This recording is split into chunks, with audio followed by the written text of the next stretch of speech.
And what I have the privilege of doing right now is to introduce Dr. Alberta Sbragia. I'm going to use first names. Alberta is a friend who goes back for decades, and I'm absolutely delighted that she's here. I mean, she's, of course, here in a very distinguished capacity as Vice Provost of the University in charge of graduate studies. So she's higher in the hierarchy than my boss, so it's a very important person. Alberta is a very distinguished academic, which Vice Provost like Andy Blair and everybody else, I mean, they're very distinguished people in academic terms, and her focus has been on the European Union. I remember sitting in on several presentations of hers, and I came back feeling educated and cultured.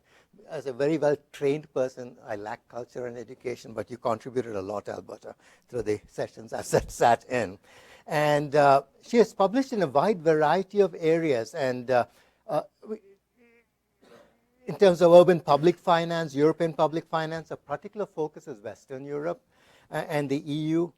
She's the founding director of the European Studies Center, the European Union Center for Excellence at the University of Pittsburgh.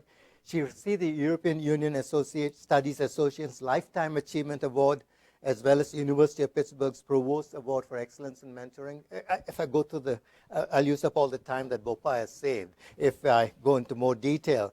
But she's also been the inaugural Chancellor Mark A. Nordenberg University Chair.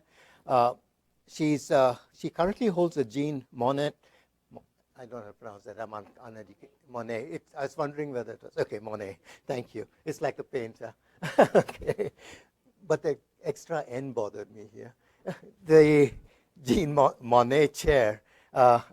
And she has a variety of degrees, which I won't list, but what was fascinating to me, she's also a visiting professor at Harvard Business School. So she has straddled both areas of the business of humanity focus.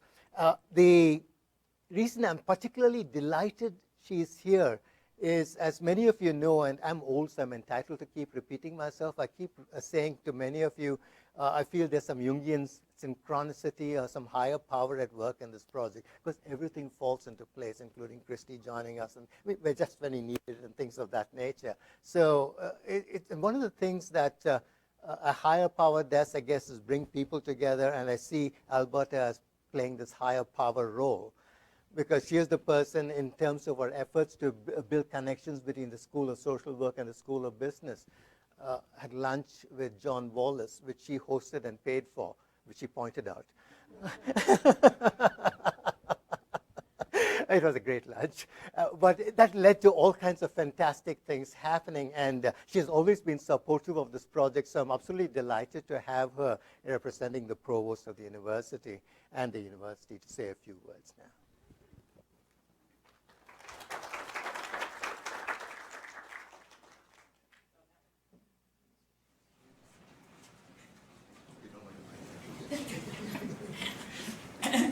Well, as usual, John has said everything I was going to say, but I'll just repeat him.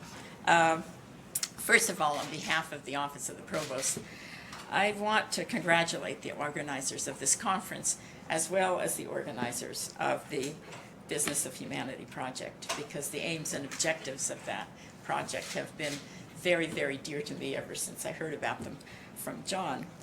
And I still remember my first conversation with John as he explained it to me. Its underpinnings, its goals, its objectives. And I should say, I listened as he tried to explain the Business of Humanity project to me. Because I have to say that, as he mentioned, I had spent a year teaching at the Harvard Business School, and I was really puzzled. His project was extremely interesting to me, but I did not automatically see it as belonging to a school of business. I knew that John was seen as an original thinker and someone who thought outside of the box, and that he was a well-respected scholar in his own field. Nonetheless, and here I think I am like many people, when I thought of business schools, I thought, including this one, I thought of them as, teaching students about profit, sales, returns on investment. And in my simple understanding of business schools, I thought that they were unlikely to focus on the broad political, economic, and especially sociological issues which could conceivably be linked to the term humanity. I just did not think of business schools and humanity as being automatically tied together. However, I had seen John in action, so to speak. I had first met him when he asked me to speak to a group of high-level executives about broad international political, sociological, and economic issues. He had constructed an exceptional program for those executives, one which was both original and highly pertinent to their work, broadly understood, and I want to emphasize their work broadly understood. At that point, I had realized that John was not, and I don't mean to insult anyone when I use this term, but was not your standard business professor.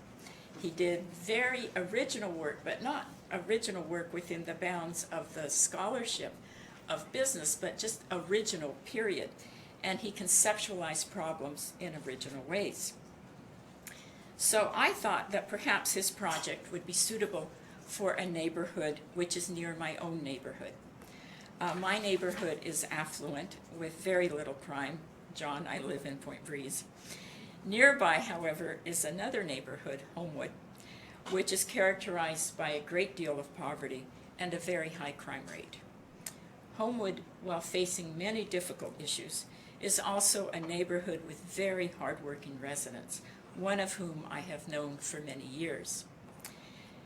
As a vice provost, I am the contact person for a number of schools, one of which is the School of Social Work. Our School of Social Work here at the university is ranked in the top 10 of social work schools in the United States. I had come to be impressed by a very, to me, extraordinary faculty member there, John Wallace, who was determined to improve the neighborhood and was very open to new ideas and ways of operating. And John has already said that, but I suggested that John Wallace and I meet for lunch. And as you can tell, the rest is history. From my point of view, that was the best idea I've had since becoming a faculty member at the University of Pittsburgh, to bring those two people together. And as the project developed faculty from the Swanson School of Engineering, I would not dare omit the Swanson School of Engineering, and the Katz Graduate School, and the School of Social Work have become partners, as you've already seen, as they have focused on DC technology with a focus on Homewood. So I do feel a sense of ownership, in a sense, of this project, especially when I saw the slide about what you've already done in Homewood, and it's just absolutely terrific. Now, I am fairly certain that neither John Camillus nor Papaya had ever visited the Homewood neighborhood. And I remember something that your wife said, which I will not repeat, because of the car you drive. Oh. So I won't repeat that. I don't want to Thank you. embarrass your wife. But I'll expect a cash check when I leave, right? And I am also fairly certain that John Wallace had not thought of Homewood as a possible home of activities with which the DC Heart Initiative is now linked. I don't think the thought had ever crossed your mind, right?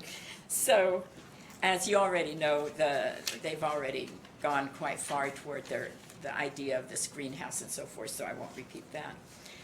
But we often do tend to think of low-income communities as associated with developing countries. But of course, we have communities in this country which have some, if not all, of those same characteristics. And both types of communities, it seems to me, could benefit from DC power, and that's precisely, I think, what this project will show. I think the project offers the possibility of improving the lives of people in both developing countries and low-income communities in the United States. The Homewood project, I think, and I hope, and I believe, will serve as a benchmark, as a foundation for what John Camillus has called frugal engineering. You see. Oh, was it you? I'm sorry. I thought I read it in one of your articles. Yeah, Steve's Oh, all right. Well, then I will give claim to both. It's just that I happened to read this term after you had stolen it from Papaya. So I do think that such frugal engineering will benefit entrepreneurial projects, both here in the United States and abroad. So on behalf of the Office of the Provost and on behalf of the university, I'm delighted to welcome you to this conference and to a discussion of the really important issues which are going to be covered and have already begun being discussed. And I do think that this is an outstanding example of innovative partnership among the faculty of three very different schools. And that is something that Pitt has always wanted to do. I don't think we've done as well in that as we would like to do.